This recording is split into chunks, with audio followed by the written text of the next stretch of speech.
queria dar as boas-vindas ao Jorge aqui ao FRJ e falar que, dentro do Instituto de Economia, nós costumamos a ler o seu trabalho e a compreender a sua contribuição nesse período que estamos por aí, né? Como a Carlota falou, a contribuição do Jorge vai além da área de indústria, ela também tem elementos macroeconômicos importantes e espero que o Jorge possa nos ajudar agora a entender o que vai ser esse mundo após a pandemia que nós estamos vivendo, né? Que é de que na minha visão, nós vamos ter uma modificação bastante substantiva na forma como nos organizamos. Não creio que o mundo do trabalho volte a ser o mesmo após essa pandemia. Algumas modificações são importantes. O trabalho doméstico se torna cada vez mais relevante. O trabalho em casa, né, no domicílio, se torna cada vez mais importante. Era uma tendência que já vinha sendo desenvolvida, né? Que eu falo, olha, nós estamos voltando ao sob o ponto de vista de localização do trabalho, é o pré-revolução industrial, só que com uma apropriação da renda pós-revolução industrial. Então, isso é algo a ser compreendido. Eu espero que, nesses próximos anos, a gente possa discutir essas coisas e o Jorge possa nos ajudar a entender isso. Eu não vou ficar até o final, Jorge, eu vou pedir desculpa, Jorge, Carlota, mas eu tenho aqui uma agenda bastante dura pela frente. E hoje, não sei se vocês sabem, é o primeiro dia que nós estamos retornando às atividades de ensino na graduação de maneira remota. Então, a UFRJ hoje está iniciando uma atividade que não estava acostumada a fazer, né? Que é ensinar por meio desses aparatos todos aqui, como a gente está falando agora, o que é um grande desafio. Nós tivemos um desafio nesse período, que foi conseguir fazer a inclusão digital do corpo social. Cerca de 10% dos nossos alunos não tinham acesso a instrumentos digitais de comunicação à distância. Então, nós tivemos um desafio grande, nós estamos, nesse momento, iniciando uma nova fase e é muito bom tê-los aqui hoje. Tá, mas eu não vou poder ficar até o final por conta desses elementos todos. Então, eu queria agradecer muitíssimo a organização, agradecer a presença do Jorge, da Carlota, de tantos outros. Agora, eu nunca tinha ouvido falar assim, Cassiolato, Pepe Cassiolato. Pepe. Muito obrigado, Carlos. Muito obrigado por suas palavras. Eu gostaria de avisar que está com nós Gabriela Dutreni também. Ela está de... Gabriela, sí. De Mexico City. Gabriela, bem-vinda, Gabriela. Bem-vinda, Gabriela. Olá, Gabi. Olá, Gabi. Gabi, eu vou ter que sair. Bueno, eu queria agradecer a você, Fred, por ter sido tão amável um dia tão difícil de participar com a gente, viu? E agradecer tudo que vocês estão fazendo da diretoria pela universidade, tá? Tchau, gente. Tchau, tchau. Então, a gente agora, você quer, depois, no final, Jorge, al final, Jorge, vas a poder saludar a todo el mundo, ¿entendés? Porque vamos a abrir de nuevo todo, pero mejor ahora seguir con la programación. Ahora Francisco Duarte te va a presentar formalmente el currículum, porque también hay alumnos, otra gente que puede no conocer todo lo que vos hiciste, entonces él te va a presentar. Francisco. Obrigado, Liliana.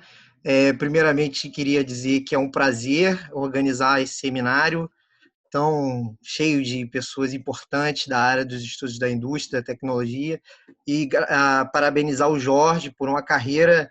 Eu dei uma olhada no currículo dele esses dias, realmente impressionante, e agradecer, sobretudo, a Liliana, que tem nos ajudado a promover seminários assim inusitados. Então, é um prazer tê-los todos aqui e eu vou ler aqui uma pequena parcela desse currículo tão importante do professor Jorge Katz. Não faz isso. Vamos para trabalhar diretamente.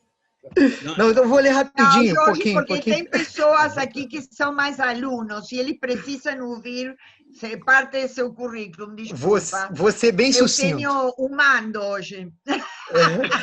É ela que manda. Faz muito pequeno, por favor. Coisa pequena. Corto, vai ser corto. Vai ser curto. O professor Jorge Katz, ele é professor titular do Departamento de Economia da Faculdade de Economia e Negócios da Universidade do Chile, bacharel em Economia Política pela Universidade de Buenos Aires, bom lembrar que o professor Jorge Katz é argentino, de Buenos Aires, tem um doutorado em Economia Política pelo Balliol e Newfield College, da Universidade de Oxford, na Inglaterra, com uma dissertação intitulada Funções de Produção, Investimento Estrangeiro e Crescimento, eu traduzi o título, né? Publicada pela North Holland Publishing Company em 1969. O professor Jorge trabalhou como professor associado de Economia Industrial na Universidade de Buenos Aires entre 1968 e 1992 e é professor dos cursos de pós-graduação em Tecnologia e Inovação da Universidade do Chile. Foi diretor da Divisão de Desenvolvimento Produtivo da Repal Chile por 6 anos, a partir de meados dos anos de 1990. Publicou diversos artigos sobre o tema da tecnologia e reestruturação industrial na América Latina e sobre temas relacionados à estrutura e comportamento do setor da saúde. Mais uma vez, foi curtinho, é um prazer tê-lo aqui, professor, parabéns, e agora eu deixo o senhor com a palavra. Lo que yo quería hacer era hablarles un poco de lo macro y de lo micro en el desarrollo económico, y como no vamos a tener tiempo de cubrir muchas de estas cosas hoy, ahí en pantalla ustedes tienen mi email, jorgekatz39, @gmail. Cualquiera de vocês que quieran escribir para mí apoyo la presentación, con gusto eu vou continuar o diálogo con vocês. Agora, quando nós tratamos de entender cómo los economistas miran un proceso de desarrollo, nos encontramos al menos 3 teorías o 3 cuerpos de teoría que tratan sobre temas de crecimiento económico.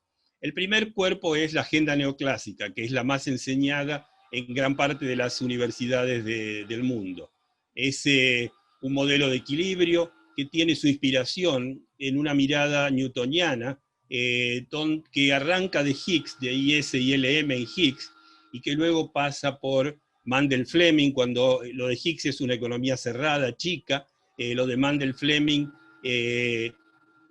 desarrolla el modelo de Higgs para una economía abierta, y en el caso de pasar a una economía abierta, lo que Mendel-Fleming discute es la famosa trilogía, por la cual, lo que se llama el trilema, por el cual no se puede manejar al mismo tiempo el tipo de cambio y la tasa de interés. Entonces lo que normalmente la gente hace es usar la tasa de interés para manejar el equilibrio fiscal y flota el tipo de cambio.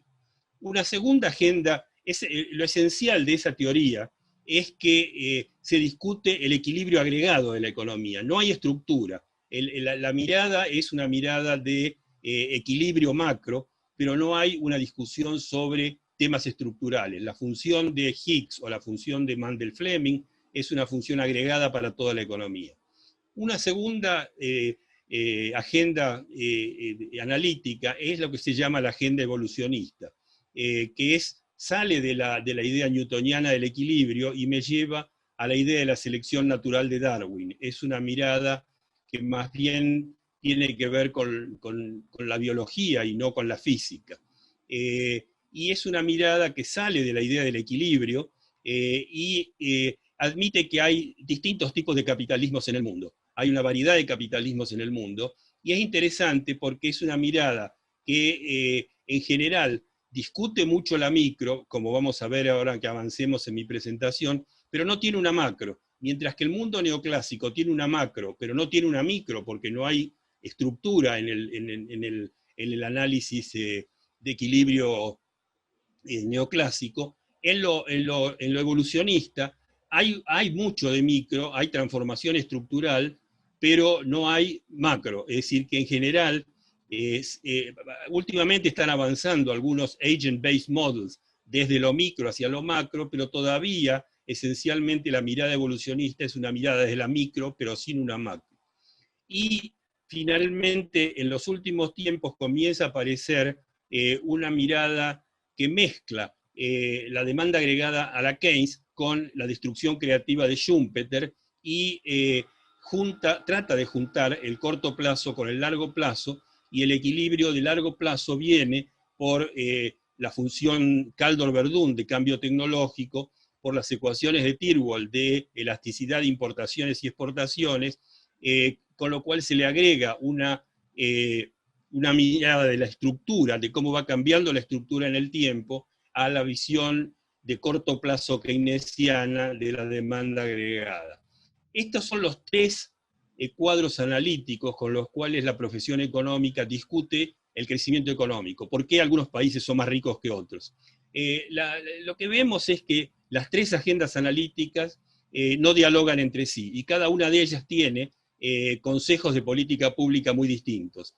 En el modelo neoclásico convencional, el Estado es presidente, y yo llevo a una mirada tipo consenso de Washington, donde abrir, privatizar y desregular me va a llevar hacia una estructura de precios relativos que es la que va a ir construyendo el sendero de crecimiento. En los otros dos, en la mirada evolutiva y en la mirada neo-keynesiana evolutiva, el Estado tiene un rol más importante. No es un Estado subsidiario, sino que el Estado construye el modelo de crecimiento. Y lo que vemos en el mundo hoy es que países como Japón, Corea, Taiwán, Israel, Canadá y otros se adhieren a esta idea de que hay un Estado que de alguna manera guía el desarrollo, mientras que América Latina, desde la crisis de la deuda en los 80s, en la moratoria mexicana, busca el equilibrio fiscal y prioriza metas de inflación, pero no tiene una estrategia de desarrollo. Casi no hay estrategia de crecimiento, y se supone que el mercado es el que va a guiar el proceso. No voy a hablar del aspecto teórico, porque les dije que no iba a alcanzar el tiempo. Me voy a limitar a el segundo de las agendas que mencioné, que es la agenda schumpeteriana evolucionista. La agenda de Schumpeter viene desde su famoso capítulo 8 de Capitalismo, Socialismo y Democracia, quizá aún desde el libro de 1914, pero donde él define mucho más ciertamente el tema es en ese capítulo 8 de la creación destructiva. Y tiene una teoría que dice que lo nuevo destruye lo viejo. En el capítulo S8 él habla de las carretas y del ferrocarril, o habla de las velas y la electricidad, es decir, habla de grandes cambios paradigmáticos que rompen con el modelo de organización social preexistente. No hay precio relativo al cual las carretas pueden competir con el ferrocarril, no hay precio relativo al cual las velas pueden competir con la electricidad. O sea que hay un cambio paradigmático, y hay toda una civilización organizada alrededor de las carretas, alrededor de las velas, que desaparece, que muere. Y se genera un nuevo modelo de organización social alrededor de lo nuevo. Esto que parece muy grandilocuente, en realidad sigue hasta nuestros días. Los celulares que ustedes usan son máquinas de fotos. No fueron concebidas como máquinas de fotos, hoy son máquinas de fotos, y la Kodak que quebró hace 3 o 4 años. O sea que este fenómeno que Schumpeter identifica en ese capítulo 8 de Capitalismo, Socialismo y Democracia, es muy contemporáneo de hoy. Ahora bien, los evolucionistas, Schumpeter no mira cambios técnicos menores, no mira innovación incremental, él se dedica especialmente a estas grandes transformaciones paradigmáticas.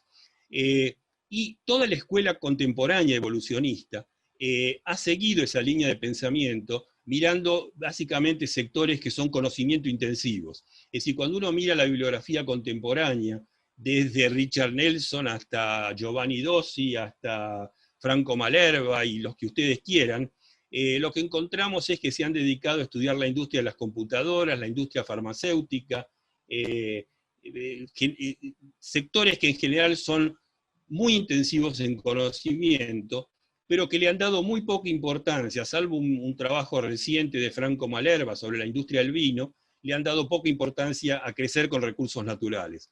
¿Por qué? Porque se ha pensado que los recursos naturales son poco receptores de cambio tecnológico. Ahora, la verdad es que cuando uno está de este lado del mundo y no en el mundo desarrollado, lo que empieza a encontrar es que los sectores basados en recursos naturales están experimentando una dramática transformación a raíz de cambios en lo biológico, en lo genético, en la inteligencia artificial, y que esto está cambiando la organización de la producción en estos sectores primarios y también está cambiando su productividad. Estamos transitando hacia una era de la bioeconomía y hacia una era de la inteligencia artificial, que es crucial para el mundo periférico, como voy a mostrar en las láminas que siguen. Por muchos motivos, porque abre líneas de desarrollo local que hasta ahora no habían sido exploradas en la teoría del desarrollo, y voy a mostrar algunas láminas dentro de un minuto, y porque además abre la posibilidad de que los recursos naturales sean la base de creación de servicios de ingeniería locales de alto valor agregado y de producción de equipos que son localidad específicos. Voy a ir a este tema. Esto es la discusión a la cual quiero llevarlos en el resto de la presentación, pero veamos qué pasa en América Latina. Lo primero que pasa es que la región va perdiendo terreno en la economía mundial, y que va perdiendo terreno la industria dentro de la producción industrial, y va ganando terreno lo que es recursos naturales y servicios. Alguna gente habla de la reprimarización de la economía. Yo les voy a tratar de demostrar que esto de la reprimarización es bastante difícil de argumentar, porque dentro de esta vuelta a los recursos naturales hay una enorme cantidad de sectores que están surgiendo basados en recursos naturales, basados en el agro, basados en lo forestal, basados en lo vitivinícola, etcétera, que aguas arriba y aguas abajo de los recursos naturales están sufriendo un muy fuerte proceso de transformación tecnológica y organizacional. Se están difundiendo semillas genéticamente modificadas, drones, sensores, inteligencia artificial, trazabilidad, etcétera, en el modelo de organización, y crecientemente la línea divisoria entre qué es agro y qué es industria va perdiendo sentido. Hoy, ahora lo vamos a ver en un minuto, el crushing de maíz me está llevando al etanol, el etanol me está llevando a la glicerina, el etanol también me está llevando a cambio en los motores de la industria automotriz hacia full flex, el caso brasilero es muy claro en este sentido. O sea que la línea divisoria entre lo que es manufactura y lo que es producción primaria está sufriendo una transformación importante. Pero primero de todo, esto me muestra cómo la América Latina, que son las 4 curvas de abajo, Argentina, Brasil, Chile, México, va perdiendo terreno respecto a las 4 curvas de arriba, que son Dinamarca, Finlandia, Irlanda y Corea. Podríamos agregar muchos otros países, pero en realidad, la realidad es que hay razones macro y hay razones micro por las cuales la América Latina va perdiendo terreno relativo en el concierto de las naciones. Esto es el papel de la manufactura, y lo que está en rojo, lo que está en azul es el peso relativo de la manufactura convencionalmente medida.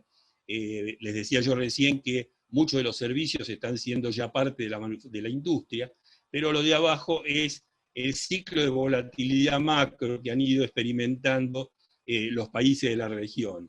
Y esto es el ritmo de acumulación de capital, y con esto voy a terminar la mirada de la macro, para mostrar que el ritmo de acumulación de capital que los países de la región tenían en los 70s y 80s, tras la crisis mexicana del 82-83, no se ha recuperado nunca, y lo que tenemos allí es, primero, una caída de la media del ritmo de inversiones, y segundo, blips asociados a crisis financieras como la crisis rusa, la crisis argentina, la crisis coreana, etc.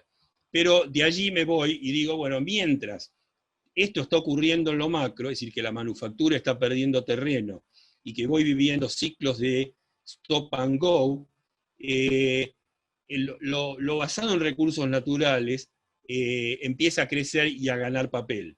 Y aquí empiezo a encontrar que el modelo con el cual yo analizo el tema de los recursos, de los sectores basados en recursos naturales, es sumamente distinto al modelo convencional de manufactura. Fabricar cobre, o fabricar salmones, o fabricar soya, o shale gas, no es lo mismo que producir automóviles o que producir zapatos. Aparece la localidad específico, aparece el hecho de que la ecología de cada región cuenta, y de que cada zona necesita un desarrollo, una función de producción localidad, donde voy incorporando drones, sensores, algoritmos digitales, etcétera, pero a lo local específico.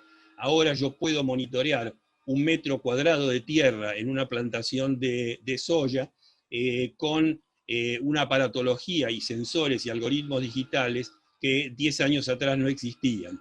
Y entonces equipos digitales me están transmitiendo en tiempo real lo que le pasa a cada planta de ese metro cuadrado de tierra. Por otro lado, cuando paso a trabajar con algunos recursos naturales, aparecen fenómenos de acción colectiva y aparece el tema de la tragedia de los comunes, porque muchas veces los recursos naturales son de propiedad colectiva. El ejemplo más claro es el agua, y uno de los temas importantes a los cuales vamos a llegar dentro de un ratito en la presentación es cómo se manejan estos recursos de propiedad colectiva, el papel que tiene la acción colectiva. Los trabajos de Leonor Armstrong son cruciales para entender esto, y también el papel de la regulación estatal.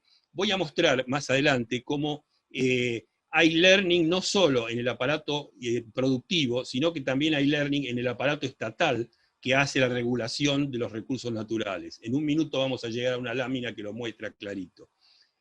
Otro tema importante es que el recurso natural es un blanco móvil. Este es un tema que lo he aprendido con mucha claridad de dos personas, una de las cuales está ahí en el grupo, que es Roberto Bizán, y el otro es Guillermo Angió. No sé si estará Guillermo en el grupo, pero con ellos, trabajando en este tema de los recursos naturales, hemos visto cómo el recurso natural sufre transformaciones. No es lo mismo que una máquina, a raíz de sequías, inundaciones, cambio climático y demás. Por lo tanto, el recurso natural reclama, y lo vamos a mostrar, un constante monitoreo e investigación y desarrollo en torno a su capacidad de carga y a sus rendimientos. Es decir, que la investigación y desarrollo tiene que ser muy localizada para entender cómo va cambiando el papel de este recurso natural en la función de producción, localidad específica. Otro aspecto es que hay transformación horizontal de vectores. Cuando yo hablo de salmonicultura y tengo que los centros de cultivo de los salmones están a 3-4 kilómetros uno del otro, yo no puedo impedir que los virus que hay en un cierto tanque de cultivo se desplacen por el agua hacia otro tanque de cultivo que está a 3-4 kilómetros y se infecte la localización de al lado. Este ejemplo ya fue analizado desde Stuart Mill con las abejas y con la transmisión de vectores en estos sectores. Para darles un ejemplo, esto es el caso de una biorefinería en la Argentina, emplea 500 personas, tiene 40 personas en investigación y desarrollo, y arranca del maíz o de la soja, y termina en una serie de productos que son de la industria, como la glicerina. Hoy, por ejemplo, la glicerina al final termina en un tubo de pasta de dientes que ustedes compran a Colgate.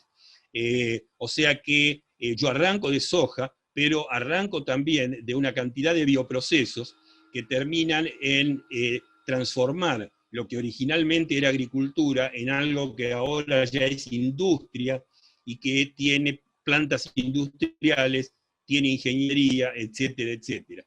No les estoy contando nada nuevo a los amigos brasileros, donde el etanol surgido de la caña de azúcar se ha transformado en el combustible principal de toda la flota de millones de automóviles que circulan en las ciudades brasileras. Pero lo que sí quiero decirles es que hay decenas de plantas de esta naturaleza que arrancan de lo agrícola y terminan en lo industrial, y esto se puede ver en Argentina, en Brasil, en Colombia, etc. Lo mismo me pasa cuando voy a la masa forestal, a la lignina. Es decir, y acá hay un ejemplo muy interesante. Este es un trabajo de Lucía Pitaluga, que para el BIT. Lucía es uruguaya, y ella analiza muy a fondo el tema de la zona franca de Tacuarembó en Uruguay, donde dos firmas, una de ellas chilena, CMPC, y otra de ellas finlandesa, Stora, han ido desarrollando a partir de la biomasa también producción de biocombustibles, y prontamente se dedican a ir hacia bioplásticos, etc. Y acá hay un tema muy interesante de economía política. Uno de los dos socios es CMPC, y lo que está explotando es una biomasa forestal. Y uno se pregunta, ¿por qué CMPC encontró rentable irse a Tacuarembó, a una zona franca uruguaya, a hacer esto de explotar la biomasa forestal junto con Stora para entrar al mercado chino de papel tissue? ¿Y por qué no lo ha hecho en Concepción, donde tiene una enorme masa forestal de su propiedad y tiene una universidad cercana, que es la de Concepción, con gran calidad en investigación y desarrollo en el área de la biomasa forestal? Y este es un tema muy interesante para explorar. ¿Qué cosa hay que los grupos económicos chilenos prefieren salir afuera en lugar de desarrollar industrias colaterales derivadas de la biomasa forestal en un país que tiene una de las riquezas bioforestales más grandes de la América Latina? Bueno, cuando uno trata de mirar estos sectores, que son recursos natural intensivos, yo encuentro que cuando uno va bottom-up, es decir, desde los sectores, y acá los estudios de Pepe Casiolato y de Elena Lattes y de Mariana Shapiro y de toda la gente ahí de la Federal de Río de Janeiro, son sumamente ricos en este sentido, uno encuentra como 10 temas distintos que hacen a cómo teorizamos a partir del desarrollo basado en recursos naturales. Una primera pregunta es: ¿de dónde sale la tecnología? ¿Cómo se consigue la tecnología? Claro, uno podría decir, bueno, inversión extranjera, Intel en el caso de Costa Rica, pero también uno podría decir, la inversión extranjera a veces llega sola, pero a veces llega, como en el caso de Tacuarembó que les dije antes, en el marco de una zona franca. En el caso de Costa Rica, al llegar en el marco de una zona franca, se produce un fenómeno curioso de dualidad estructural, porque la zona franca está integrada básicamente por firmas extranjeras, y las firmas nacionales tienen un diferencial de productividad fenomenal con las firmas que están extranjeras que están dentro de la zona franca.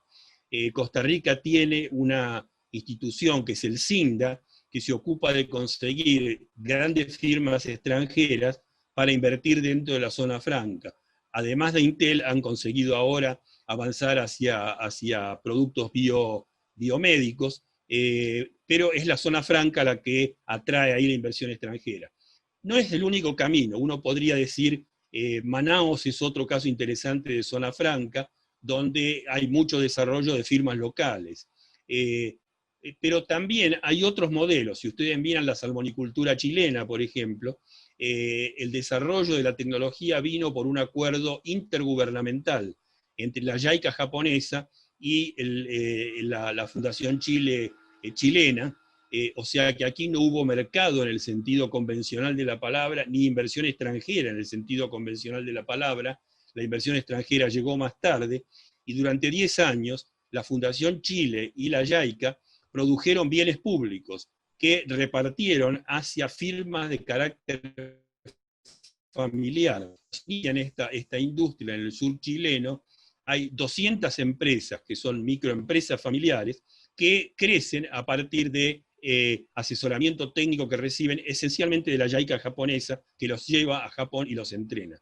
El primer tema es de dónde sale la tecnología.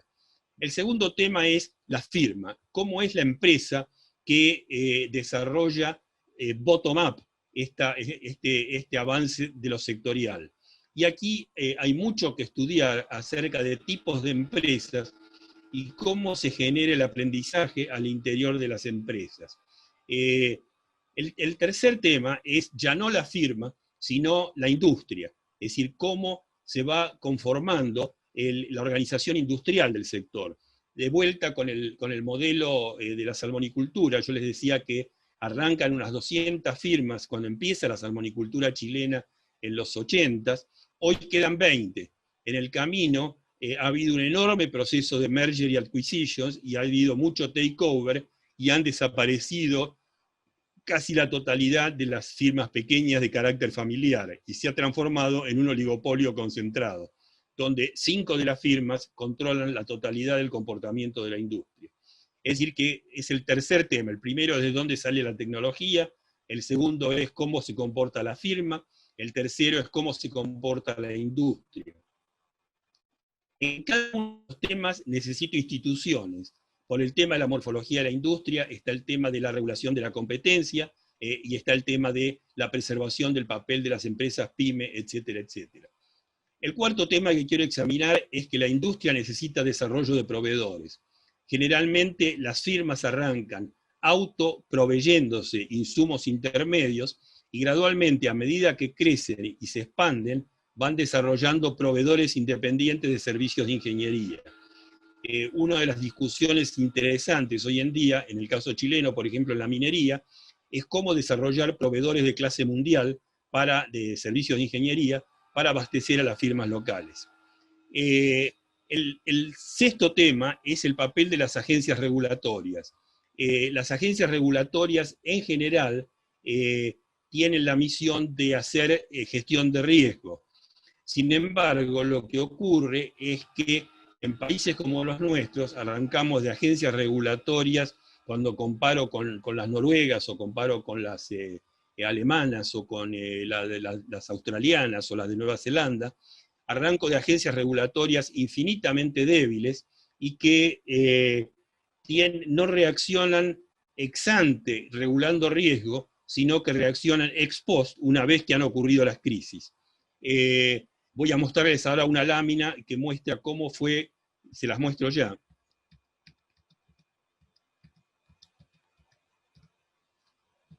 Esto es lo que pasó en el caso de las agencias regulatorias chilenas sobre la izquierda, en el caso de Cernapesca, que es la institución que regula el tema de los salmones, y en el caso de la derecha, en Cernageomin, que es la institución que regula la minería. Ustedes ven ahí dos casos sumamente curiosos. En el 2008-9, en el caso de la salmonicultura, se produce una enorme crisis medioambiental. El 60% de los centros tienen que cerrar por la difusión de un patógeno que es el ISA, es una enfermedad inmunológica, y efectivamente lo que ocurre es que la agencia regulatoria, que era Cernapesca, no tuvo ninguna capacidad ex ante de predecir lo que iba a ocurrir. Mucha gente en la región sabía que venía por sobreexplotación del recurso una crisis sanitaria, pero la agencia regulatoria fue incapaz de reaccionar ex ante. Como vemos, la cantidad de recursos que la agencia recibió después de la crisis ha sido fenomenal, y con esos recursos contrató profesionales, cambió las reglas del juego y logró establecer un modelo ex ante de regulación de riesgo que le permite hoy tener en pantalla a todos los centros de cultivo y saber cuánto puede cada centro de cultivo sembrar el año próximo sin crear una crisis medioambiental. Y entonces ha cambiado mucho, al fortalecerse Cernapesca, ha cambiado mucho el papel de la relación empresa-Estado, porque ahora las empresas tienen que pedir permiso a Cernapesca sobre la densidad de siembra que piensan sembrar el año que viene.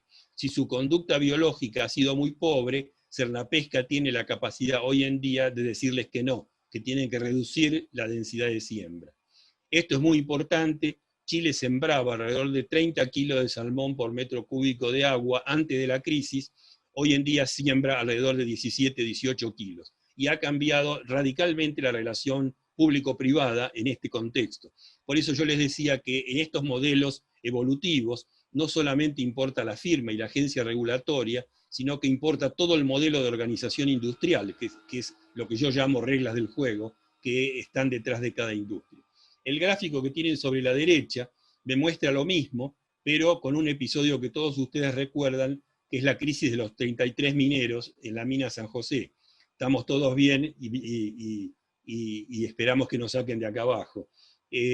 Efectivamente pasó lo mismo. Serna Geomín no tenía la más mínima forma ex ante de regular desastres ambientales, y como ustedes ven, pasa exactamente lo mismo que pasó con Serna Pesca. Tras la crisis, Serna Geomín recibe una enorme cantidad de recursos, contrata profesionales, cambia las normas, cambia los criterios de fiscalización y se produce un nuevo modelo público-privado de relacionamiento. Lo que quería decir con esto es que, vuelvo al gráfico donde lo saqué, es que las agencias regulatorias, el punto 06 allí, también son parte del modelo de organización sectorial que tenemos que estudiar. Y así como antes decíamos, hay learning by doing en la firma, hay learning by doing en los productores privados, con esta información yo me atrevo a decir que también hay learning by doing en el ámbito regulatorio y en el ámbito de las agencias del Estado. Me quedan dos puntos por mencionar acá, que son el papel de la comunidad local y el funcionamiento del recurso. Todos sabemos que el recurso, y lo dije antes, va sufriendo transformaciones en el tiempo. La ley del mineral chileno en la explotación de cobre va cayendo. Y esto Joe Ramos, ahí entre ustedes, en el público, lo sabe muy bien porque ha publicado un enorme libro en la Comisión Nacional de Productividad que él dirigió durante los últimos años, analizando el caso de la ley del cobre, y muestra cómo la ley del cobre ha caído dramáticamente en el caso chileno, y hoy no es mucho más en promedio del 0.8, cuando en algún momento fue del 1.3, 1.4, etc. Es decir, que el recurso se va deteriorando. Me pasa lo mismo con los salmones.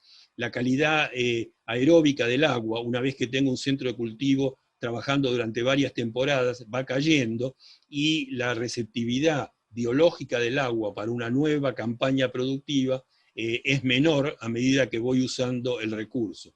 Estos temas de caída de la capacidad del recurso para sostener en el largo plazo la producción son importantes, porque demandan una enorme cantidad de gastos de investigación y desarrollo para entender cómo es que va cambiando en el tiempo la naturaleza del recurso, cosa que no se está haciendo, que no hay información sobre eso, y que es una de las francas debilidades de los modelos de crecer con recursos naturales. El punto de la comunidad local es bien importante, y hoy en día se lo discute como lo que se llama la licencia social. Gran parte de los esfuerzos de inversión en la minería chilena están parados hoy en día porque las comunidades locales no admiten la llegada de nuevos inversores a las zonas de explotación. Es decir, que ha ido creciendo el papel, el poder de negociación de lo local en su vínculo con las empresas que quieren explotar el recurso, y hoy en día ya muchos cuerpos legislativos admiten la presencia de la opinión ex ante de la comunidad mientras se desarrolla el proyecto de inversión minera, incluso en la etapa de exploración de la futura inversión minera. Quiero decirles que Chile tiene alrededor de 600 relaves distribuidos en su geografía. Relaves son montañas de residuos rocosos, pero no solo rocosos, también de minerales dentro de la roca, que generan toda clase de efectos adversos en la población circundante del relave. Muchos de estos relaves están abandonados, muchos están muy cerca de las ciudades mismas, y producen efectos medioambientales de gran impacto negativo en la población que están cerca. Es decir, que este tema de la licencia social se ha transformado en uno de los bloqueos importantísimos a la inversión minera en el contexto chileno. Si ustedes recuerdan, hace poco un ejemplo dramático de este tipo que costó la salida de un ministro de Economía, que fue el de Minera Dominga, donde se enfrentaron una visión defensora de los derechos medioambientales de la comunidad, y el Ministerio de Economía, eran 2.500 millones de dólares en la inversión, que obviamente empujaba para que la inversión tomara forma y se concretara.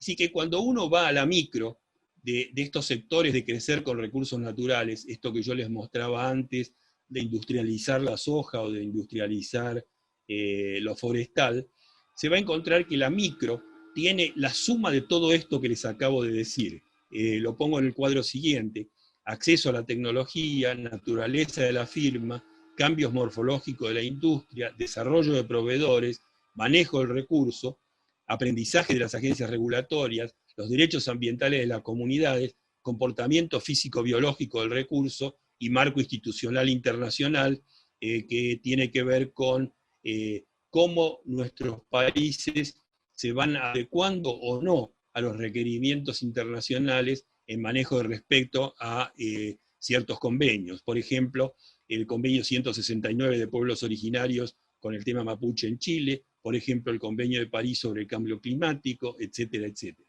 Es decir, estos 10 temas hacen a la microeconomía a la microeconomía bottom-up, de cómo son estos recursos naturales, y el punto con el cual yo quisiera cerrar la presentación de hoy es que toda esta idea de que el volver hacia los recursos naturales es reprimarización de la economía, como muchas veces uno escucha, es algo que está francamente mirando mal la realidad. Como hemos visto, todos estos recursos naturales abren el camino para una diversidad de sectores industriales. Cuando yo les mencionaba hace unos minutos este gráfico de las biorefinerías, no solo se exportan productos como los que yo les decía antes, de bastante más valor agregado, como podría ser esto de la glicerina o la burlanda o muchas otras cosas, sino que se están empezando a exportar también plantas completas. Es decir, que aquí también hay metalmecánica, aquí también hay producción de máquinas. Por lo tanto, esta dicotomía entre lo agrícola y lo industrial, también acá hay servicios de ingeniería, gradualmente ha ido desapareciendo. Y hoy enfrento una realidad en la cual la bioeconomía me abre espacio al desarrollo de una cantidad de sectores basados en recursos naturales, pero que gradualmente se van metiendo en lo industrial, y no solo se van metiendo en lo industrial, sino que van generando otras posibilidades interesantes de desarrollo social. Cuando yo hablo de estas biorefinerías, tengan en cuenta que Tucumán, en la Argentina, produce etanol a partir de caña, Córdoba y Santa Fe produce etanol a partir de crushing de maíz, y Tacuarembó produce etanol a partir de riquezas forestales. Quiere decir que aparecen regiones que antes estaban relativamente excluidas del modelo de crecimiento y ahora este modelo las incorpora. Pero además aparece otra cosa. Fíjense que estoy hablando de una planta mediana por escala internacional. Es una planta de 500 personas, esta que les estoy dando en el ejemplo. De estas hay relativamente muchas, hay 30 o 40 en el espacio argentino, abre el papel a plantas pequeñas y medianas de importancia regional. Es decir, que toda esta movida hacia la bioeconomía y hacia la industrialización de los recursos naturales está describiendo un nuevo modelo de desarrollo que todavía el evolucionismo no ha explorado, no ha investigado, y que, desde mi perspectiva por lo menos, reclama un enorme esfuerzo de teorización. Esa teorización para mí tiene que ser bottom-up, como traté de explicarles, porque involucra al menos 10 campos distintos de la organización social, desde la naturaleza de la firma hasta el comportamiento de las comunidades locales, y todo eso tiene que ser incorporado a una teoría que nos enseñe cómo manejar el crecimiento a partir de recursos naturales. Prefiero parar acá, sacarle esto de pantalla y abrir un debate con todos ustedes.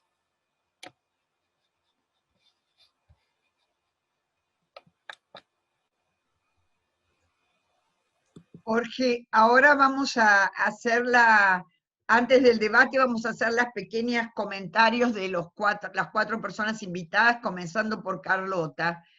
Francisco, presenta a Carlota, por favor. Bom, vou apresentar aqui rapidamente a professora Carlota Pérez. Ela é professora no Institute for Innovation and Public Purpose, na Universidade College London, na Inglaterra, né? E no Science Policy Research Unit, na Universidade de Sussex, também na Inglaterra. Bem, bem-vinda, professora Carlota. Gracias. Tendrá que ser en español porque ni siquiera portuñol puedo hablar yo. Entonces, está muy bien, Carlos. Ok. Bueno, yo tenía que tomar la decisión después de ver la presentación de Jorge, si discutía la presentación tan enriquecedora sobre temas que para mí son muy, muy importantes, o si hablaba de Jorge. Y me dieron 5 minutos, entonces decidí hablar de Jorge. Yo quiero comenzar estos comentarios precisamente refiriéndome a mi relación personal, cómo lo descubrí desde el principio y cómo, conociéndolo, vi que Jorge es una persona que es sabio, que es generoso y que es de una profunda honestidad intelectual. Lo de su sabiduría lo descubrí, lo comprobé muchas veces, pero lo descubrí por primera vez cuando, siendo yo una novata, empezando a trabajar en cuestiones tecnológicas, en política, estaba en el Instituto de Comercio Exterior y me tocaba incluso ir a las Naciones Unidas y no sabía mucho de tecnología, pero había que... Y me encontré con Jorge. Y yo en esa época ya tenía esta idea loca sobre la electrónica barata, probablemente yendo a reemplazar el petróleo barato como dirección de la innovación. Y la gente me oía como que yo estaba un poquito loca, si eso no tenía ningún sentido. Y la primera persona que no solo me oyó, me entendió, me comprendió, se interesó, me agregó cosas y además me dijo, háblate con Chris Freeman, conéctate con Spru, fue mi puerta a Spru, fue mi puerta a Chris, quien fue a la larga mi pareja. O sea, Jorge está en el inicio de una cosa importantísima en mi vida y su comprensión general de las cosas, su capacidad para mirar lo grande y lo pequeño, lo macro y lo micro y conectarlos los dos y todo eso, eso lo sentí yo claramente desde aquel momento en que nos conocimos. Pero también hubo una cosa que descubrí en esa misma visita, que fue precisamente su generosidad. Porque ¿por qué tenía él que a esta muchachita? Bueno, éramos de la misma edad, pero yo me sentía muchachita y lo sentía él como un gran gurú. ¿Por qué me tenía que oír esta teoría y por qué aceptarme no solo eso, sino que de allí salió y le dijo a la gente en el Instituto de Torcuato Di Tella que iban a tener una reunión, que si querían que se convirtiera esa reunión en una discusión de verdad, con ideas locas, que invitaran a una venezolana desconocida. Y me invitaron. Y fue mi primera presentación internacional. Gracias al valor de Jorge y la generosidad de Jorge, porque uno no dice que inviten a una novata, a una reunión que era de bastante alto nivel. Bueno, de allí vi su generosidad. Pero había otra cualidad. La siguiente vez que me encontré con Jorge personalmente fue en la CEPAL. Los dos estábamos dando clases, ya yo estaba un poquito más madura en el proceso. Y fuimos a dar clase en un curso que daba Fernando Feinsilver, que organizaba Fernando Feinsilver en la CEPAL. En ese curso yo ya estaba empezando a hablar de los recursos naturales y Jorge, con toda su experiencia y toda aquella solidez que tenía desde antes, tenía dudas enormes sobre estos recursos naturales. Bueno, pues no se quedó con la duda.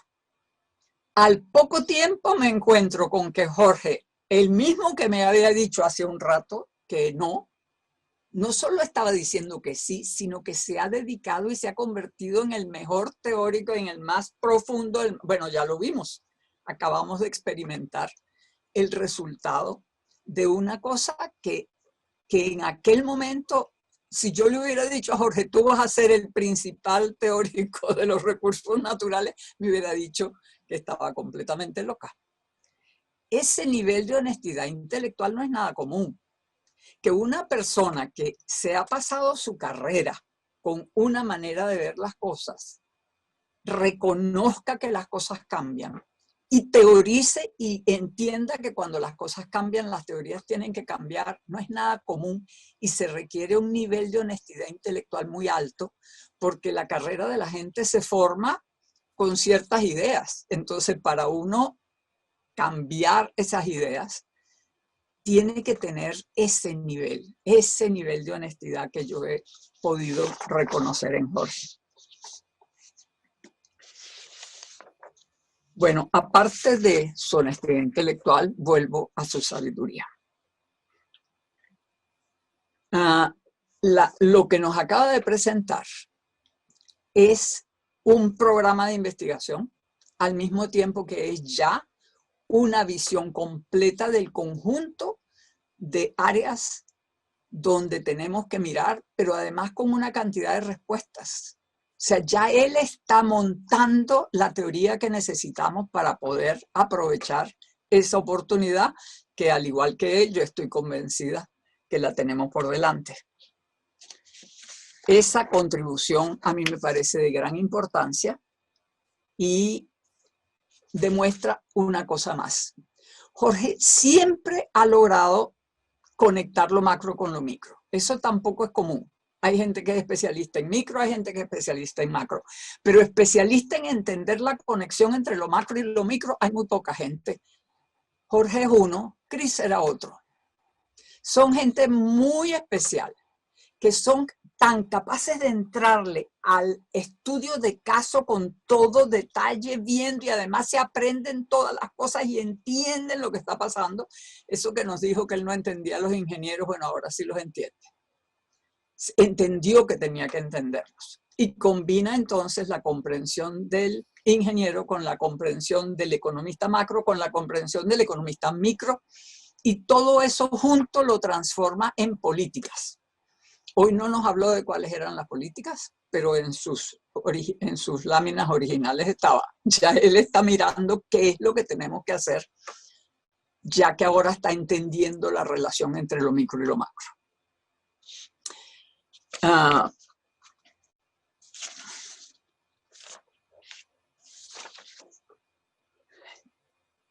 Yo diría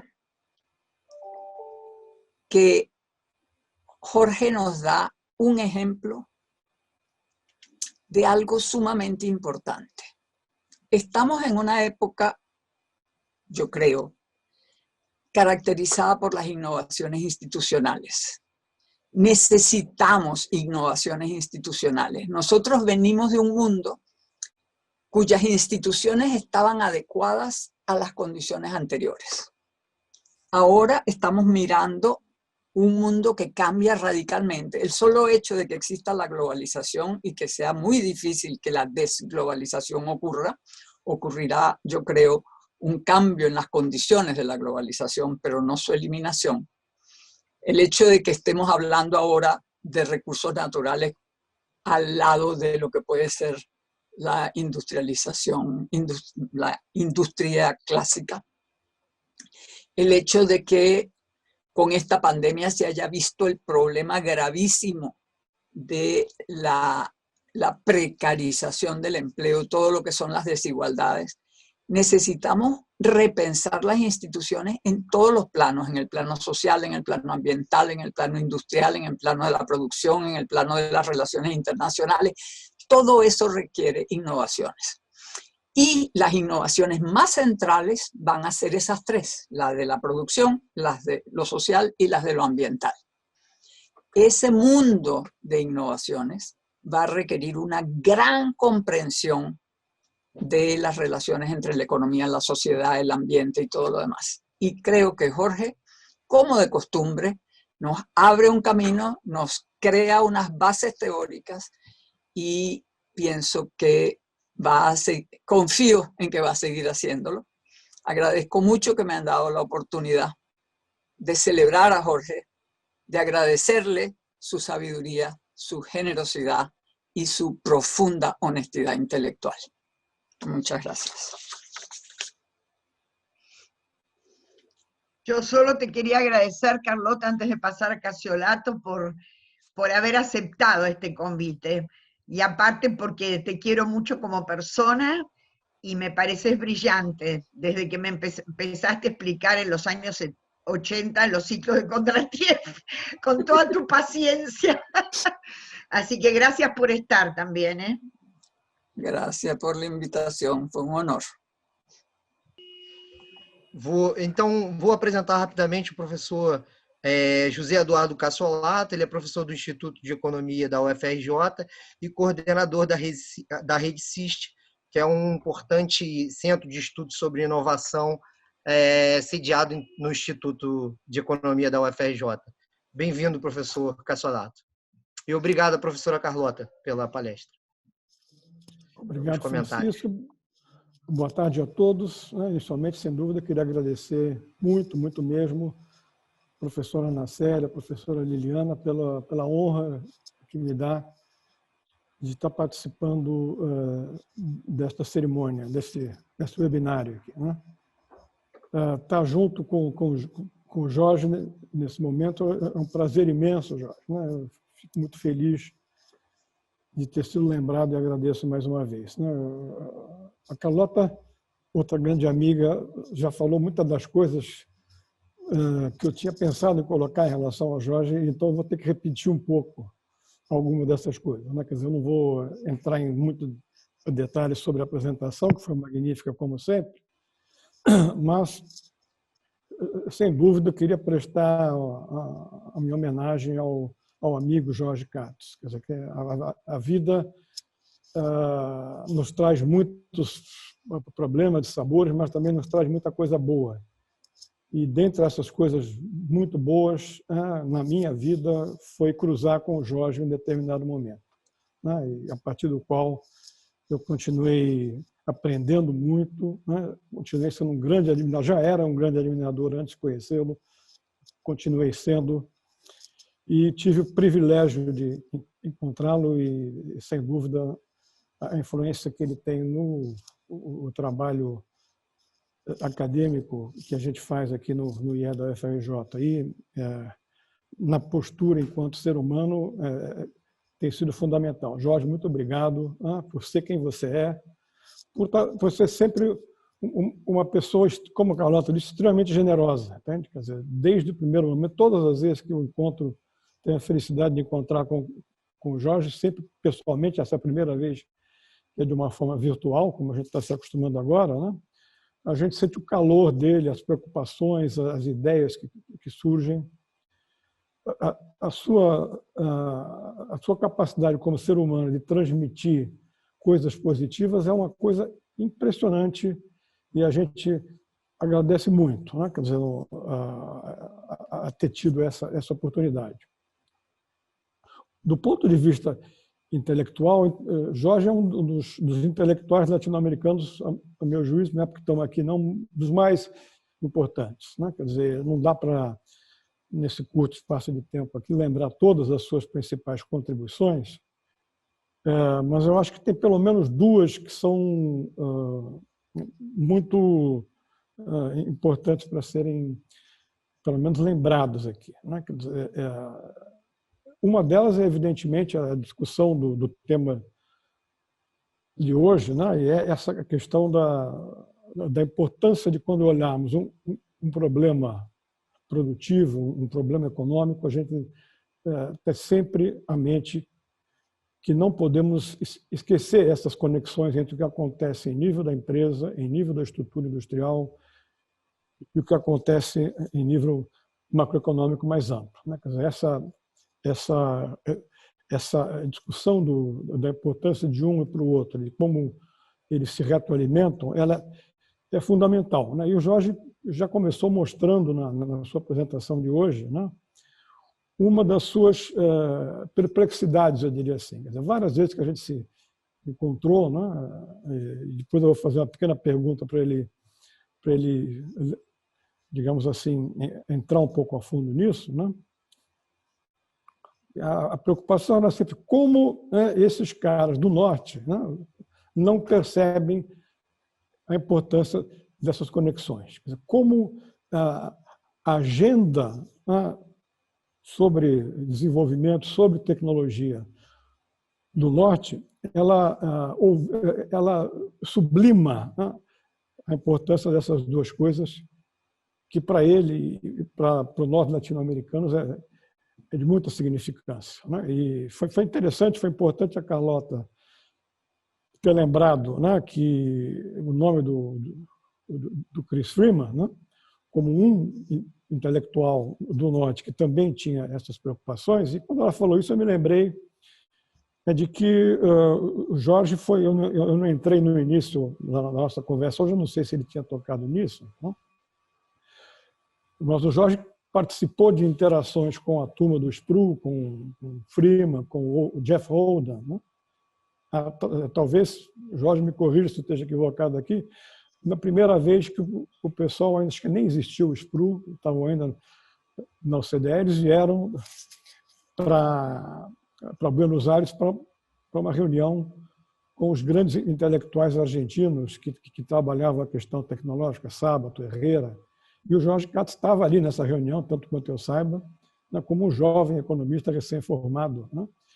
E desde aquele momento foi talvez o elo, junto com a Carlota, os elos principais de conexão do pensamento latino-americano, né, sobre indústria e tecnologia com o pensamento nelson-peteriano, né, o evolucionista. Ele lembra bem que os evolucionistas esqueceram, do próprio Schumpeter, esqueceram essa conexão.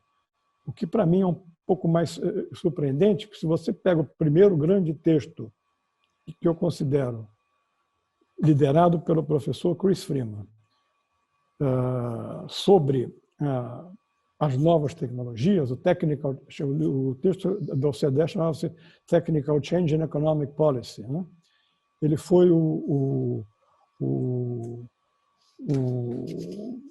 texto pilotado pelo Chris, né, de 1980, que respondia a um dos primeiros tratados neoliberais, né, feitos pela OCDE, que foi o famoso McCracken Report, o relatório McCracken, que dava talvez, tanto quanto eu conheço, a primeira grande análise neoliberal sobre o que estava acontecendo no mundo avançado. E a resposta é imediata. Entende? E aí, Jorge, queria até que você fizesse um pouco... Você já me disse várias vezes pessoalmente isso, porque a gente conversou sobre isso, mas eu queria que talvez você expusesse um pouco ao público mais amplo aí. Por que você acha que depois do Chris Freeman, depois do Technical Change in Economic Policy, os evolucionários esqueceram dessa conexão e passaram, no mais das vezes, com algumas honrosas exceções, a contar, às vezes, histórias bonitas, microeconômicas, mas que eram, mais das vezes, ou são, no mais das vezes, totalmente irreais do ponto de vista da compreensão da dinâmica produtiva e tecnológica, né? Infelizmente, até hoje, eu diria, a grande maioria dos textos que ocorrem dessa literatura, em vários países, inclusive no Brasil, eles ainda separam e esquecem. Então, você fica com uma série de historinhas bonitinhas no plano micro que não se conectam com o plano macro, né?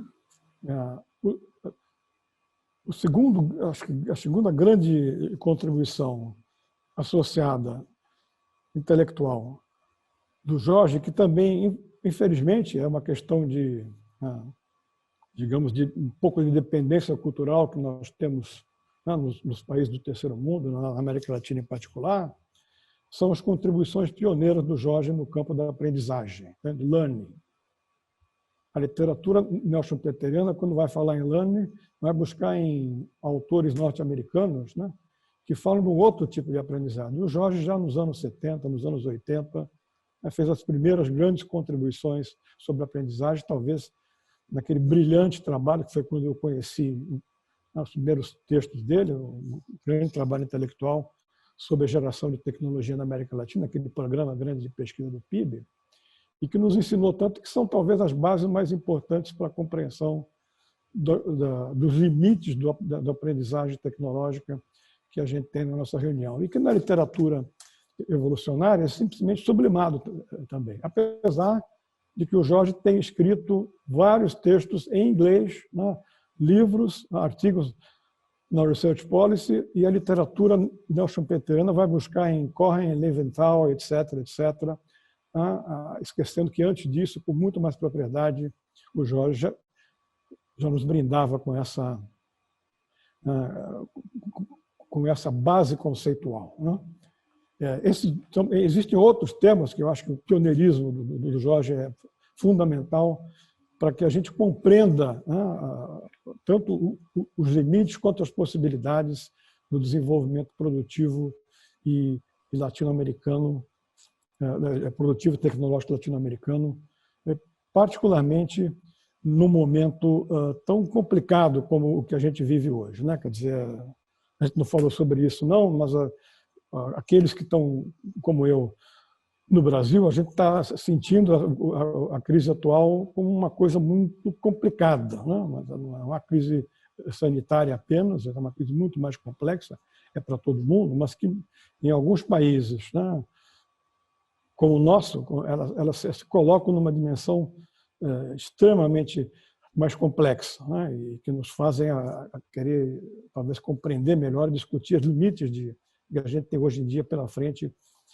com relação ao papel do Estado. Há uma série de pontos que foram colocados corretamente no plano conceitual pela proposta do Jorge e que a gente, sem dúvida, vai ter que trabalhar melhor um pouco mais para frente, né? Quer dizer, então, o Jorge, sempre extremamente benevolente, ele citou os nossos trabalhos da Rede CIST, né? E eu concordo com ele que também, e até particularmente no caso atual, mas de uma maneira mais geral, a gente tentar construir alguma coisa que vá do território estrito centro, vá de baixo para cima, é absolutamente fundamental e muito do que, se é que avançamos em alguma coisa, eu, Helena, nosso grupo, se deve, sem dúvida, à interação que a gente teve com o macro, né? Mas esse trabalho, essas mais de 2 centenas de estudos que a gente fez aqui, que a gente tem feito, né, são, evidentemente, local specific, como o Jorge disse, são específicos da localidade. É muito difícil de você construir generalizações a partir de diferenciações muito grandes. Mas tem alguns pontos que são centrais.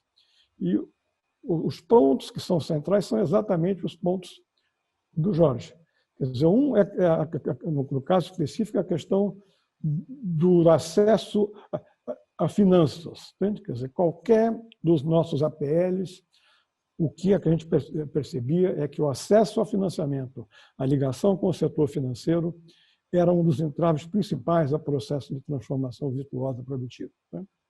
Então, os pequenos empresários preferiam pegar dinheiro de agiota do que ir no banco, porque o banco tinha condições muito mais complicadas. Quer dizer, isso, no momento do capitalismo sendo cada vez mais dominado pelas finanças, pela financiarização, ele adquire situações muito mais complexas, como a gente percebe, por exemplo, pelos trabalhos de um outro amigo nosso que tem influenciado muito o debate, que é o economista canadense William Lazonic. O Lazonic mostra muito bem como isso está atrapalhando até, digamos, a virtuosidade da inovação nos países mais avançados. Então, se o primeiro ponto que eu gostaria que o Jorge, digamos assim, nos brindasse com algum tipo de análise é essa questão, né, do porquê que ele acha que os neo-evolucionários esqueceram, né, ou se foi uma sublimação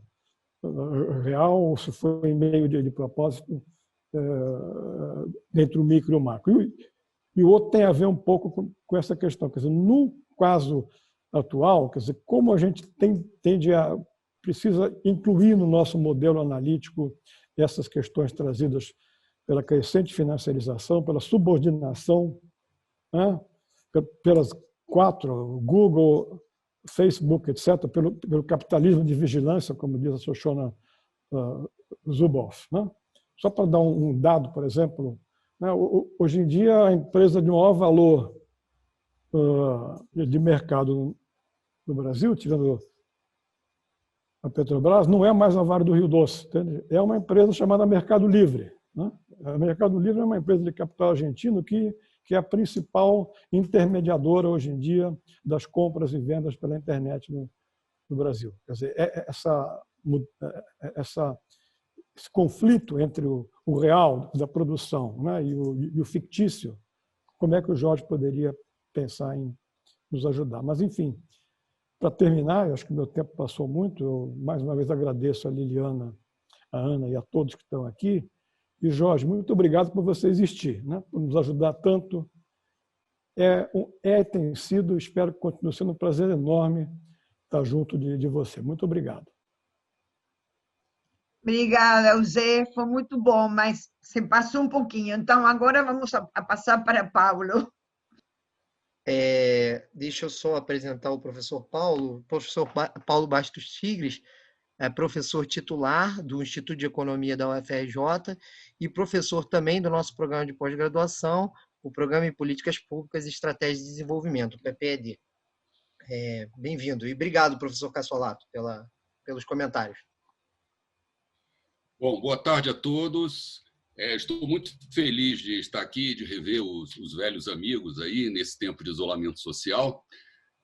Para mim é uma grande honra participar dessa homenagem ao amigo e professor Jorge Katz, e gostaria também de parabenizar Liliana Cero e Ana Célia Castro pela iniciativa. E agradeço também essa oportunidade de participar junto com esses colegas, né, com Carlota Pérez, com Cassiolato e com todos esses nomes aqui, queridos, que eu estou vendo aqui, e agradeço por entender que todos gostariam de falar nesse momento, e Liliana nos presenteou com esse convite. Eu conheci os trabalhos do Roger Katz ainda nos anos 70, quando eu começava a estudar essa questão da tecnologia, e conheci um dos seus trabalhos, né, o Importação da Tecnologia, Aprendizagem e Industrialização Dependente, né, publicado ainda em 1976, e me interessei muito, né, foram uns trabalhos que me influenciaram, e eu ganhei muito interesse, né, nessa temática, que era ainda pouco explorada, né? Nesse tempo, né, Chris Freeman e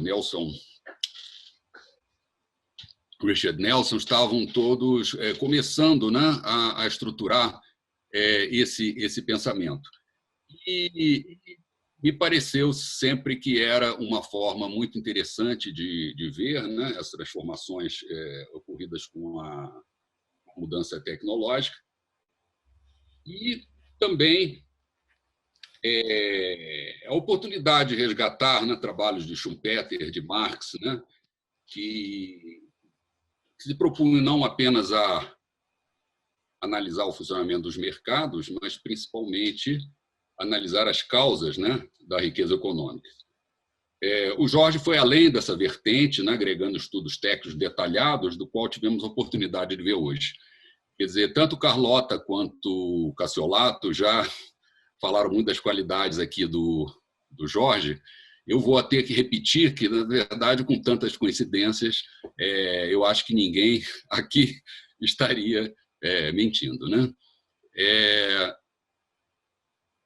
Katz foi uma inspiração, né, para o meu doutorado, que eu terminei no SPRU em 1982, numa época que a América Latina alimentava grandes ambições desenvolvimentistas, né? Mais tarde, tive a oportunidade de colaborar com ele na CEPAL, e geralmente no campo das tecnologias da informação de comunicação, e mais do que um coordenador de projetos, Katz sempre foi um professor brilhante, né? Sempre disposto a esclarecer questões teóricas por meio das suas famosas lâminas, né? que nós tivemos a oportunidade de ver hoje, e gráficos, matrizes, figuras, né? E recursos que nós vemos hoje na sua bela apresentação. Sua obra é extensa, né? Como a gente sabe, são mais de 50 anos de trabalhos, e sua influência no pensamento econômico da América Latina é histórico. Katz sucedeu a Fernando Fanzilber, né, em uma linhagem de economistas da CEPAL comprometidos com o desenvolvimento econômico, com equidade social, em uma época onde o neoliberalismo e o consenso de Washington passavam o seu rolo compressor, né? Ele pertence a uma geração de economistas generalistas, né, capazes de transitar e construir pontes entre diferentes ramos da economia, e sua apresentação de hoje ele mostra como é possível articular aspectos micro e macroeconômicos, relacionando instituições, tecnologia, economia industrial, meio ambiente e políticas públicas de desenvolvimento. Essa habilidade hoje é muito rara entre os economistas que estão cada vez mais especializados. Mas eu gostaria de aproveitar esses poucos minutos, né, para falar da figura humana de George Katz, né? Ele é dotado de grande simpatia, encanta a todos com seu humor refinado, seu sorriso franco e, sobretudo, por sua generosidade, coisa que já foi lembrada aqui. Ele sempre procurou incentivar os mais jovens, respeitando diferenças, integrando pessoas. E sua liderança não vinha apenas da sua posição de diretor de desenvolvimento produtivo da CEPAL, mas principalmente de suas qualidades de líder. Lembro de uma reunião no Chile em que 3 economistas com nomes felinos discutiam aspectos metodológicos de uma pesquisa. Éramos El León, El Tigre e El Katz. E os 2 com nomes de feras mais perigosas argumentavam muito, procurando defender seus pontos de vista, mas foi justamente El Gatito Katz, com sua capacidade de síntese e persuasão, que solucionou a parada. Graças, Roger, por sua amizade, por seus ensinamentos.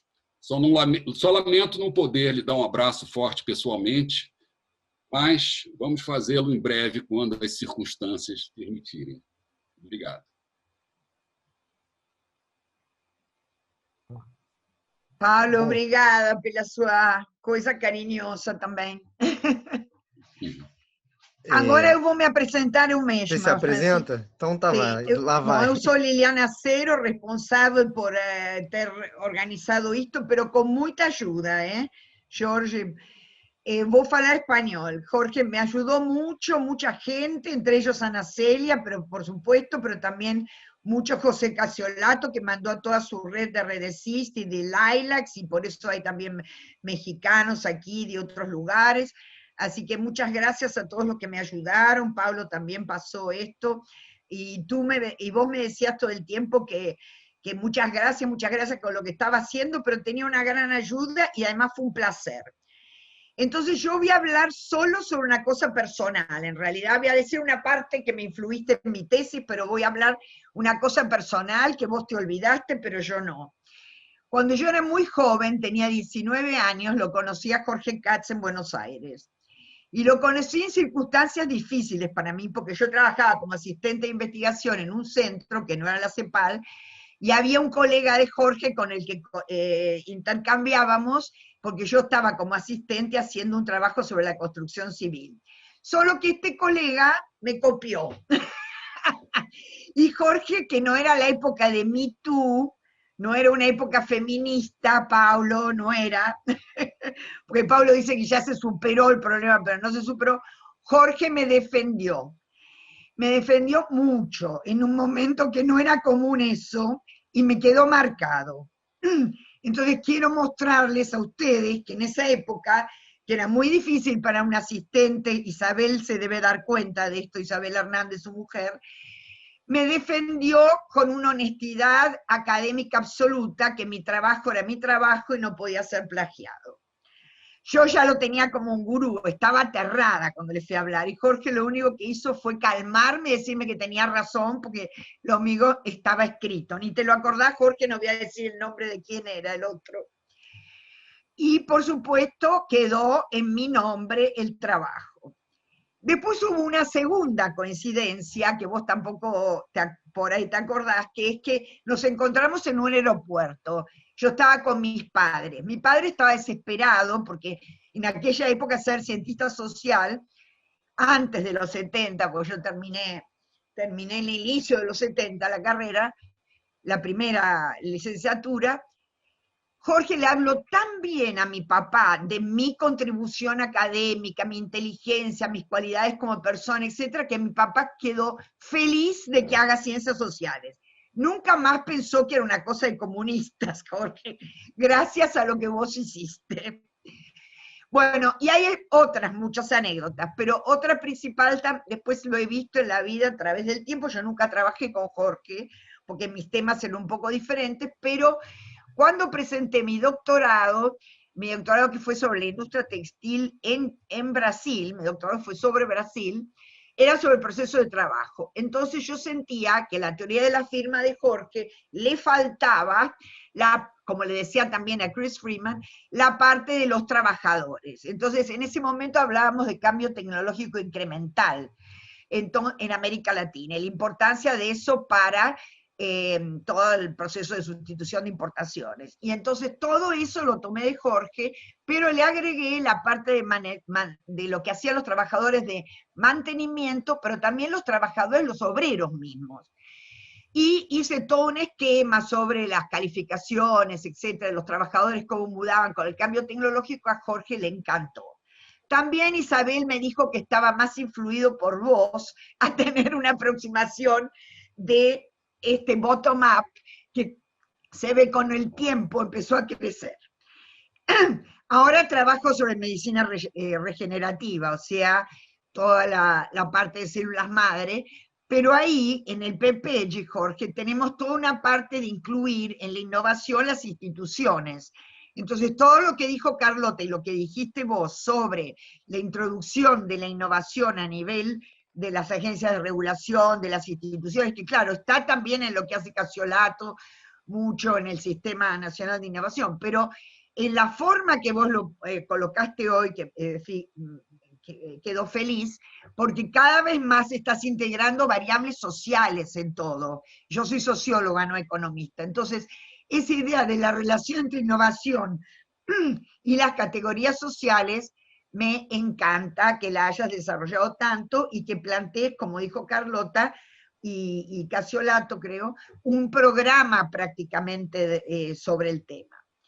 Sobre las cualidades personales ya hablaron mucho, pero con las anécdotas que conté ya se dan cuenta que Jorge era generoso, honesto, no solo honesto intelectualmente, sino honesto en la parte institucional, o sea, cómo él manejaba las relaciones y maneja las relaciones profesionales en lo que yo he presenciado.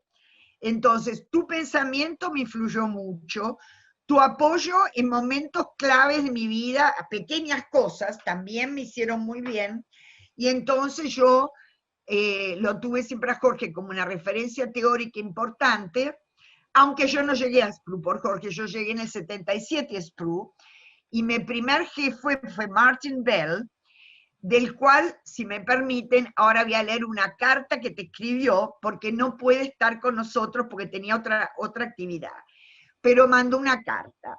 Entonces, como hay muchas preguntas, no quiero tomar mucho tiempo, pero sí quiero leer la carta de Martin, que va a ser leída en inglés. ¿Puede ser, Jorge?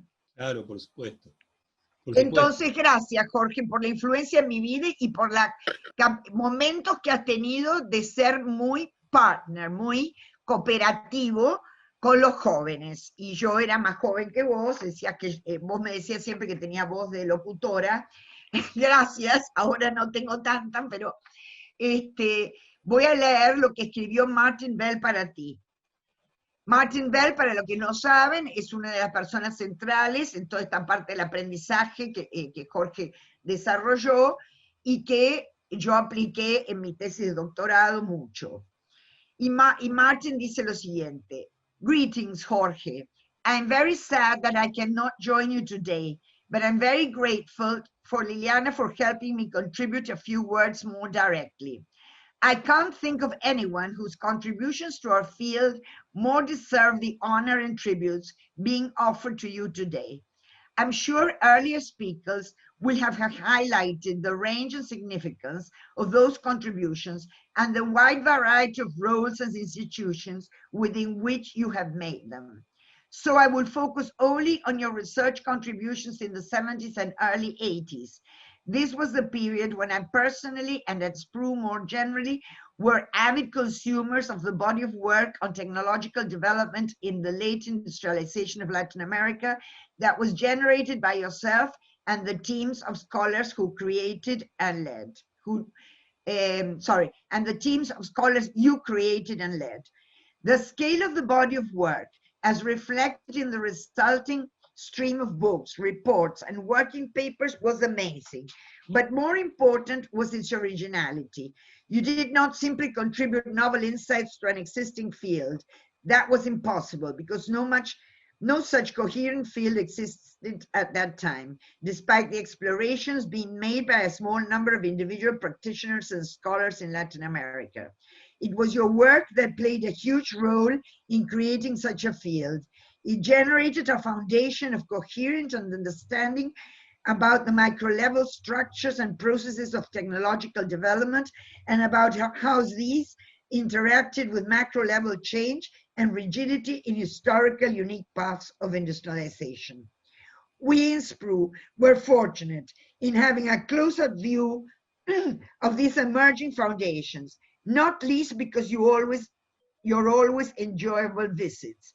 This had important effects across the whole organization. It shaped our research, an effect that spilled over to the Institute of Development Studies via Charles Cooper and other colleagues. Perhaps more importantly was its influence on many generations of students from across the world, providing a large part of their course content and opening up agendas for their own research. So Jorge, very many congratulations, very many thanks, and very best wishes. Eso que dice Martin Bell. Y como hablamos de Martin Bell, solo quiero mencionar que si estuviera aquí estaría presente a Jeff Oldham, que fue importantísimo en todos nuestros trabajos en América Latina y que nos financió desde la IDRC a muchos de los que estamos acá y siempre apoyó el trabajo tuyo. ¿Okay? Si querés decir, Jorge, algo, podés hablar ahora y después vamos a tener las preguntas y comentarios que ya son... Yo creo que Joseph Ramos quiere hablar también, Liliana. Joseph, ¿querés hablar? ¿Vos Me gustaría decir unas palabras sí, claro. Y sumarme a este homenaje.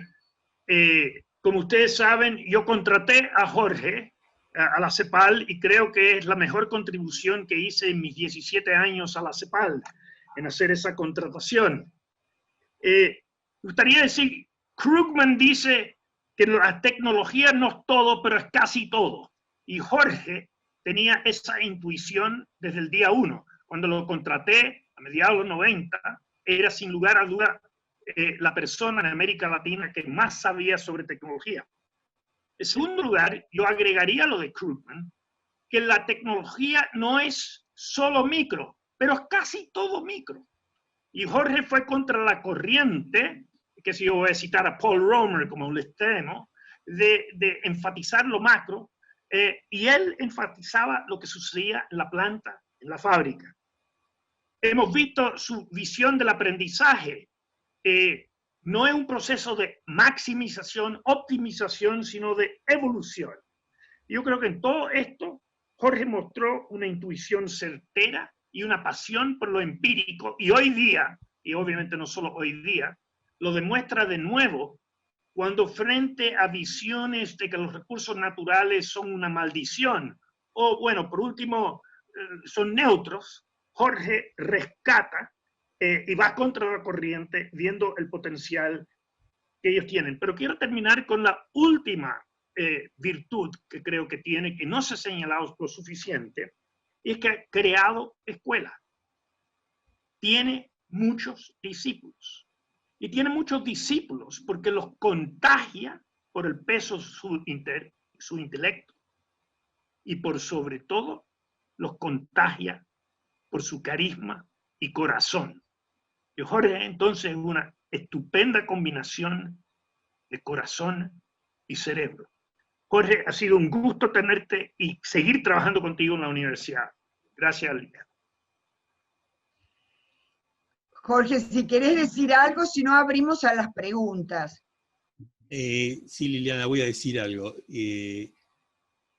La verdad que la reunión ha estado tan cargada de emociones y de miradas profundas desde el afecto, que no tengo la sensación de que hay espacio para discutir mucha teoría o para discutir muchas preguntas.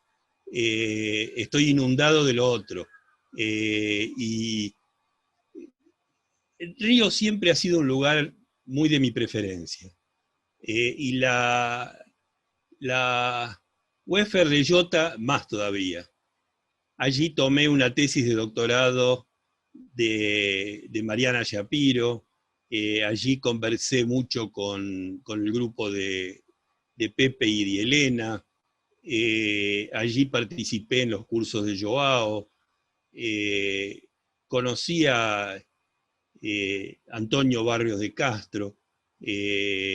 Conocí a Fabio Herber. Sí, conocí a mucha gente que sin duda hubiera estado en la pantalla hoy, acompañándonos. Quiero homenajearlos. Y quiero también decirles que Río siempre ha sido un lugar en el cual yo me sentí muy como en casa. Es decir, el kiosco árabe de Taulí en La Lagoa era como uno de los lugares que a mí me encantaba ir cada vez que aterrizaba en Río. Y caminar a las 6 de la mañana por la costanera, cuando paraba en un hotelito en Leme, y tenía estas reuniones con Fabio y con Joao y con mucha otra gente, son un recuerdo indeleble. Es decir, creo que me lo llevo conmigo para toda la vida. Por eso no me da como para que esta reunión sea teórica. Entiendo tu pregunta, Pepe, ¿por qué el norte no lo percibe? Y es una pregunta que se está haciendo mucha gente, pero aún mucha gente entre los economistas de países desarrollados. Es decir, uno no tiene más que ver a Sam Bowles o a Gintis u otra gente cuando te hablan del elefante en la sala, y te das cuenta que hay una corriente de pensamiento aún entre los economistas norteamericanos que también se hacen esa pregunta. ¿Por qué el mainstream de la profesión no se atreve a mirar fuera del equilibrio y no se atreve a razonar de alguna manera acerca de lo micro-macro, que tú le ponías el acento? Yo prefiero abrir un diálogo contigo en el Internet sobre alguna de estas cosas, porque me siento tan humanamente tocado por lo que dijo Joe recién. Es decir, es cierto, yo llegué con Isabel a Santiago invitados por Joe. Y cuando jubilé en CEPAL, mucho después que Joe ya se había ido, fue él el que me dijo, ¿y ahora por qué no te quedás en la Chile y venís a trabajar con nosotros en la Chile? O sea que mi vida de los últimos 20 años ha estado muy marcada por esta presencia de Joe, al cual yo tengo profundo cariño y profunda admiración. Les agradezco a todos, les agradezco a Liliana haberlo organizado, a Ana Celia, y recuerdo enormemente esa cena juntos con Antonio en vuestra casa. Recuerdo salidas con Joao Ferraz a cenar a restaurantes japoneses en Río. Digo, de cada uno de ustedes tengo un pedacito de mi propio corazón que está ahí metido. O sea que primero les agradezco infinito esta reunión. la verdad estaba muy ansioso, creo que tú lo sabes, Liliana, te lo dije y también se lo dije a Carlota. Yo no soy de hacer estas cosas, no soy de mostrarme mucho en público, y estaba muy ansioso de lo que esto era. Estamos terminando esta sesión, no voy a entrar a discutir temas de teoría ahora. Encantado de hacerlos, por eso puse mi email en la primera hoja, y todo el mundo que quiera, encantado, yo respondo los mails. Podemos seguir este ping-pong por la vía digital. Pero quiero cerrar simplemente agradeciéndoles a todos los que estuvieron en la pantalla, gente en Inglaterra, gente en Holanda, gente en Buenos Aires, gente en Santiago, gente en Ciudad México. En Bélgica, Jorge, entró Luke Set también. Estaba Luke. Hola Luke, no te vi en la pantalla. Está Luke. La idea, Jorge, ahora era abrir las pantallas y hacer un brindis. Hola Luke, ahí lo veo, ahí lo veo. Debe ser que estaba planificado porque acaba de entrar Isabel con 2 copas de champán, o sea sí, que o ustedes lo planificaron con ella o Isabel lo intuyó, pero acá está la... Isabel, te quería saludar. Hola Isabel. El enorme cariño que tienen por mi marido. Sí. Y por ti. Cariño. Y por ti. Abrimos las pantallas entonces. Gracias a todos, y ha sido realmente un día excepcional en mi historia. Saludo a todos. ¿Será que tienen que abrir los videos, Jorge, los demás? Ana Célia fala para eles abrir os vídeos. Você já falou, todos estão abrindo. Mas estou falando espanhol. Não, mas... Não tem grande diferença entre o brasileiro meu e o espanhol. Hola Luke, tanto tiempo sin verte. It's so long we haven't been... English. Sorry, I forgot. I forgot about it. Nice seeing you, Luke. So long I haven't seen you. It's been, well, I mean, it's been a very long time also that I haven't seen you, Jorge, but congratulations. We don't have Chilean wine here, unfortunately. I have Chilean wine. Here is mine. But it's, well, congratulations and, well done. And I still remember very fondly, you will sure also do our times in Dakar, in Senegal, remember? Sure. Absolutely. These were fabulous times. And Jorge and Jose and all the others organizing Globalix, if you remember, these were the good days. And I understand that Globalix is postponed to Costa Rica next year, in November. Yes, I've seen that. Hope to see you in Costa Rica next year.